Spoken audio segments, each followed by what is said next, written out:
Oke, kita ketemu lagi dalam pembinaan Alkitab kita.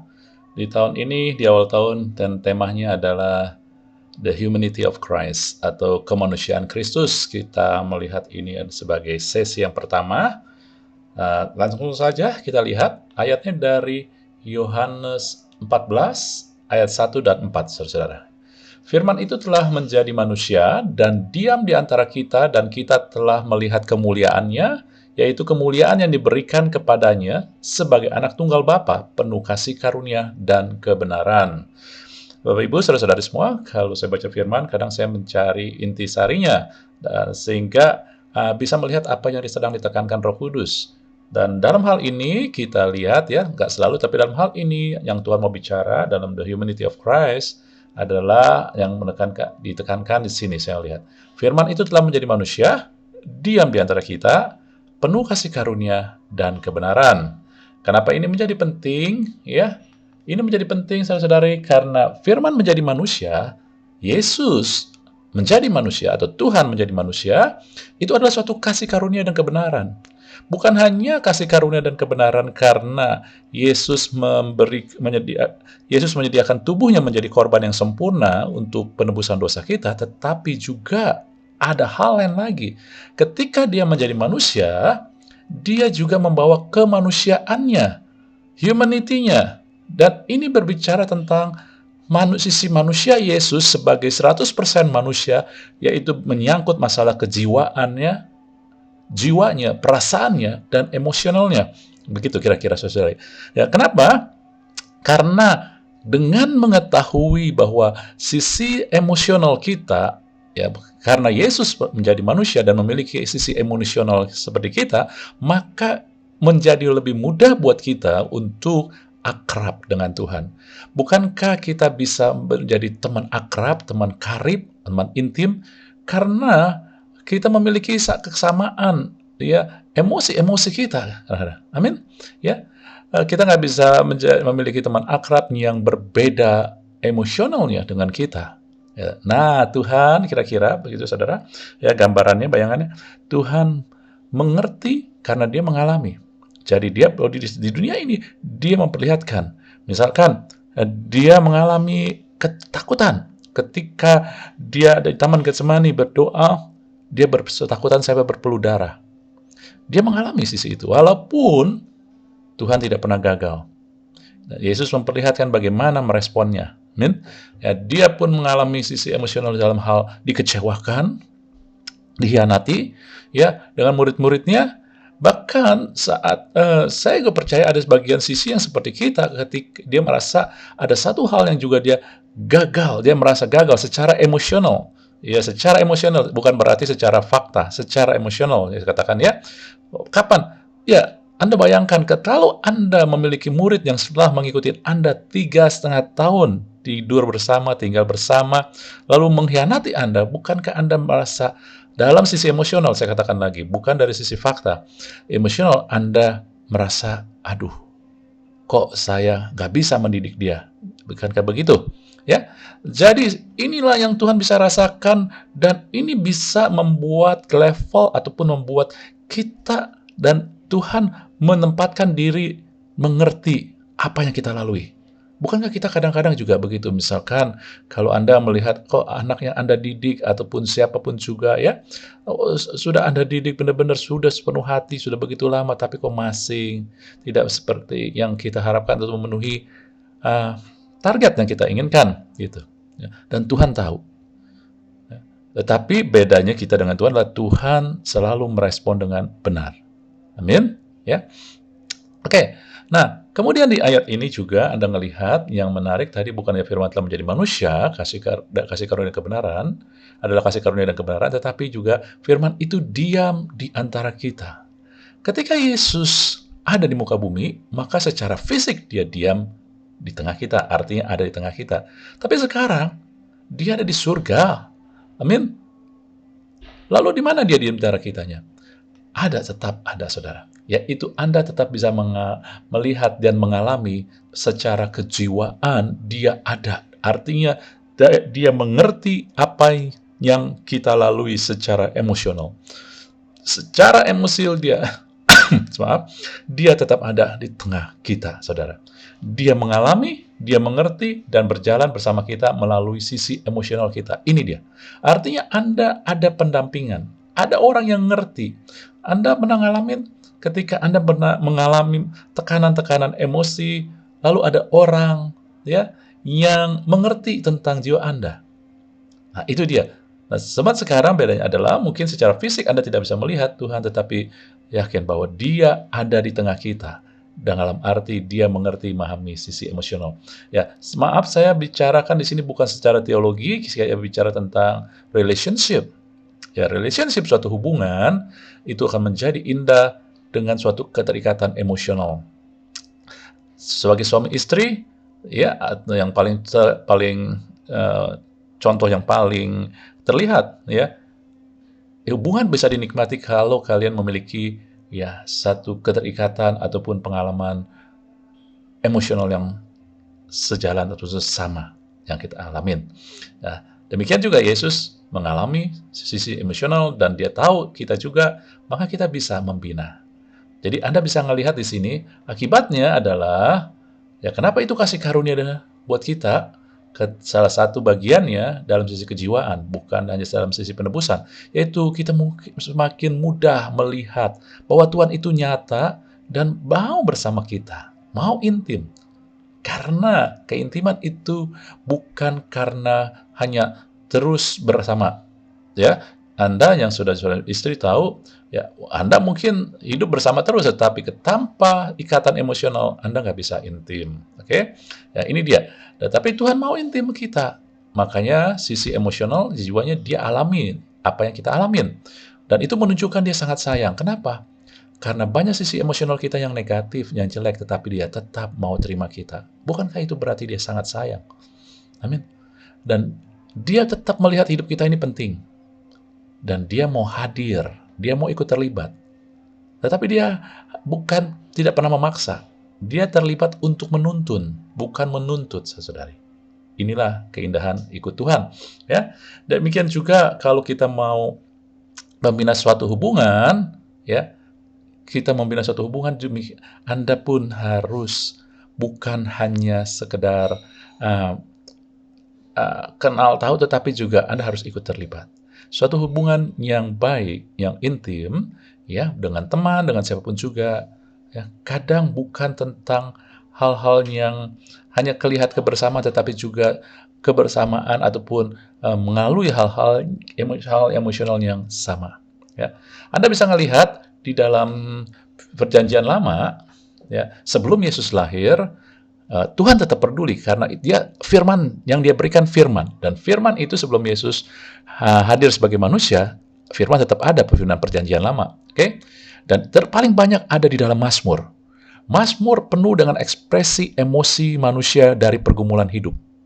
Ya, Anda akan melihat sendiri bahwa di Mazmur itu penuh dengan letupan-letupan emosi yang disampaikan. Ya. Dan Tuhan mengizinkan itu. Karena apa? Karena Tuhan peduli dengan emosi kita. Karena banyak sekali emosi kita juga negatif, maka Tuhan harus peduli sehingga dia bukan memaksakan. Kalau Anda melihat sendiri, Mazmur jarang ataupun sedikit memberikan nasihat. Tetapi Mazmur penuh dengan berbicara artinya dua arah. Dan sebenarnya dua arahnya adalah bicara kepada jiwa dia sendiri, gitu. Amin. Ya. Misalkan, ya dalam Mazmur dikatakan, tenanglah hai jiwaku. Nah, dia bicara kepada diri dia sendiri, kepada jiwanya. Saudara, kadang kita sering harus berkata kepada jiwa kita. Ya. Dan Mazmur banyak sekali berbicara komunikasi tentang jiwa dan sedikit tentang nasihat-nasihat. Saudara, ini kita bisa melihat bahwa dalam suatu hubungan, ya, untuk kita intim, ya, kadang bukannya nasihat yang dibutuhkan, tetapi adalah suatu percakapan jiwa, suatu keterlibatan emosional, emosi-emosi. Gitu. Anda, misalkan keterlibatan emosi, Anda menampung, mendengar, curhat, sisi emosi. Mungkin kita nggak tahu bagaimana, tetapi ketika Anda hanya menampung, bisa ada di situ, dan menunjukkan sikap bahwa Anda peduli, itu sudah menjadi suatu kelegaan. Itu sudah membawa suatu keintiman. Oleh sebab itu saya encourage setiap orang percaya, ya, jangan takut ketika Anda tidak tahu bagaimana kasih nasihat, bagaimana kasih solusi. Kadang kehadiran Anda di tengah pergolakan emosi jiwa seseorang ataupun teman Anda atau pasangan hidup Anda itu sudah sangat membantu. Ya, malah kurangi nasihat. Ketika Anda sudah dekat, maka nasihat yang diberikan dari teman yang dekat, yang intim, itu lebih berarti, lebih gampang didengar. Daripada sebelum apa-apa Anda sudah langsung kasih nasihat. Ya, mari kita jadi orang-orang yang memiliki hati Tuhan. Ya. Nah, Mazmur, penuh, tadi saya katakan penuh dengan nasihat, tapi yuk kita lihat apa yang dikatakan Mazmur. Ini beberapa contohnya aja, saya mau kasih unjuk kepada Anda.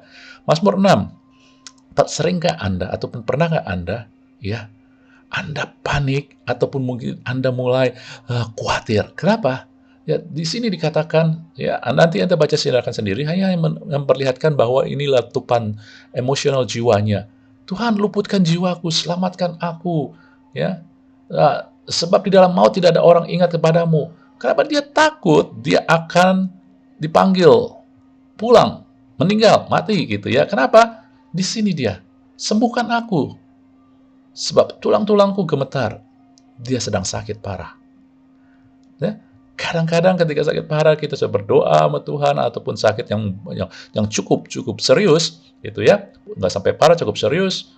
Nah, kadang-kadang kita udah langsung berpikir yang buruk, wow, Tuhan nih, Tuhan menghukum saya nih ya, Tuhan marah nih ya, aduh gitu, banyak macam.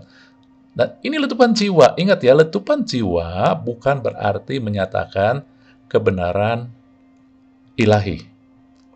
Apakah Tuhan marah? Enggak. Ya, penyakit bukan karena Tuhan marah, penyakit karena ya memang dunia sudah jatuh. Kedua, karena kita tidak punya hikmat.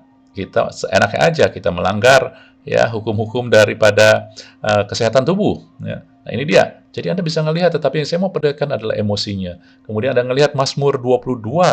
Mazmur 22 ini adalah Mazmur yang kesepian. Tuhan, mengapa Engkau meninggalkan aku?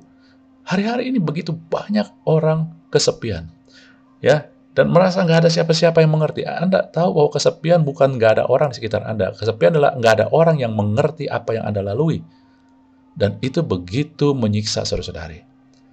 Ya, jangan Anda anggap sepele dengan nasihat-nasihat. Ketika orang merasa dia kesepian, dia nggak ada orang mengerti, Anda bilang, jangan hanya kasih nasihat yang sepele. Begitu aja kamu pikirkan. No, saudara. Jadilah orang yang mendengar. Ya, ikut di dalam ya kehidupannya. Itu dia. Ya, jadi terus kemudian kalau Anda lihat lagi Mazmur 73, ini adalah Mazmur kekecewaan atau saya katakan ngiri. Ya, Tuhan mengerti tentang hal ini. Tuhan nggak marah. Tuhan terima Anda, Tuhan ngerti. Ngiri kepada siapa? Ini dia, kegemukan, kesalahan mereka menyolok, hati mereka meluap, menyindir, mengata-ngatai, tetapi mereka sehat dan gemuk. Siapa? Orang-orang fasik. Orang benar ngelihat, Tuhan, aku udah jaga hati, aku benar-benar sama Tuhan, tetapi kok orang-orang fasik ini kok mereka nggak peduli Tuhan, tapi mereka sehat, mereka tetap melakukan yang jahat. Seringkah kita? Kalau kita mau jujur, sering. Alkitab, firman Tuhan bukan tentang kamuflase ataupun make up, enggak. Alkitab adalah cara Tuhan berkomunikasi sama kita untuk membina hubungan, sehingga hubungan yang benar adalah kamu diterima apa adanya, terbuka. Bahkan hal-hal yang jelek dari diri kita pun Tuhan tahu, Tuhan buka, tapi Tuhan terima. Sebab Tuhan mau tuntun, mau ikut terlibat. Amin. Ya, seringkali kadang kita juga iri dengan melihat orang-orang yang berhasil. Tuhan, kok anak-anak dia lebih berhasil? Padahal orang-orang itu, keluarga itu enggak takut Tuhan loh Tuhan. Ya, sering Anda lihat hal ini. Saya nggak melihatnya pada case, tetapi saya melihat pada emosionalnya, ya. Kemudian dalam Mazmur 27, Anda tahu Mazmur 27 ini adalah Mazmur di mana Tuhan terangku. Mazmurnya katanya, wow, bersyukur. Tetapi tiba-tiba di ayat 7, Tuhan dengar seruan yang kusampaikan, kasihinilah aku. Saudara, dari mood yang baik, bersyukur, tiba-tiba jadi mood yang mendung. Sering nggak kita swing mood? Ya, mood yang tiba-tiba berubah. Ya, Anda tahu cerita Mazmur 27 sesungguhnya adalah ya Daud luput dari kudeta, tetapi yang mengkudeta anaknya, Absalom, dan anaknya harus meninggal. Disinilah, di satu sisi dia bersyukur, tapi di sisi lain dia berduka. Saudara, kadang orang nggak mengerti. Orang ngelihat di luar kita adalah, oh iya, baik-baik saja, ada tertawa, tetapi di dalam ada duka, ada awan mendung. Banyak orang nggak tahu, dan ini yang terjadi dalam Mazmur ini. Ya, inilah luapan-luapan emosi. Mazmur 51. Oh, Mazmur 51 adalah, ini sering kali terjadi. Mazmur dari Daud ketika Nabi Nathan menegur dia karena dia berzina. Saudara, intinya bukan tentang Anda berzina atau tidak, tetapi intinya adalah sering nggak kita melakukan sesuatu yang bodoh dan kita bilang, aduh bego amat nih aku bisa lakukan begini, aku bikin kesalahan kayak begini, aku bikin langkah kayak begini, aku berbuat kayak begini. Ini dia, saya katakan ini, saya membicara tentang dari sisi emosional ya. Dan Tuhan tahu ya. Kadang kita memiliki emosional ataupun kita mengalami hal seperti ini. Kita merasa, aduh, aku bodoh sekali ya melakukan ini. Aduh, aku bikin kesalahan. Ya. Nah, inilah yang membuat kita bisa ngerti sama Tuhan. Mazmur 18, terakhir ya. Ini terakhir aja. Ya. Mazmur 18, oh Tuhan, aku mengasihi Engkau. Tuhan, gunung batuku, kubu pertahananku, penyelamatku. Kapan Daud menyatakan ini? Ketika dia luput dari perangkap yang dibikin oleh Saul. Dia dikejar-kejar oleh Saul. Amin. Wah Tuhan, aku sayang, aku sayang. Tapi apakah Tuhan berpegang pada itu? Anda nanti lihat bahwa setelah Daud jadi raja, dia justru berbuat dosa dengan membunuh ya dan juga berzina dengan Batsyeba dan membunuh suami Batsyeba, saudara. Jadi bagaimana? Ya ini dia, emosional itu kadang tidak bisa jadi patokan bahwa kita mengasihi Tuhan. Tuhan senang kita mengekspresikan kasihnya dengan emosi, tetapi Anda juga harus tahu yang menyatakan, yang membuat Tuhan mengasihi kita bukan ekspresi emosi kita, tetapi darah Yesus. Amin. Karena darah Yesus tidak pernah berubah. Oleh darah Yesus, Anda ditebus, Anda dikasihi. Dan Tuhan mengasihi bukan karena pernyataan emosional Anda. Pernyataan emosional kita adalah untuk kita. Amin. Ya. Karena pernyataan emosional ini bisa berubah. Ya. Nah, maksud saya bukan nggak boleh ada, tetapi itu menjadi bagian jiwa kita, Tuhan hadir. Saudara-saudari, ini dia yang saya mau katakan adalah seperti ini. Emosi perasaan adalah bagian daripada jiwa manusia. Dan Tuhan mau kasih unjuk, sebab itu dia menjadi manusia. Ya. Kenapa? Karena banyak sekali emosional manusia itu ujung-ujungnya adalah negatif dan perlu kehadiran Tuhan. Ya.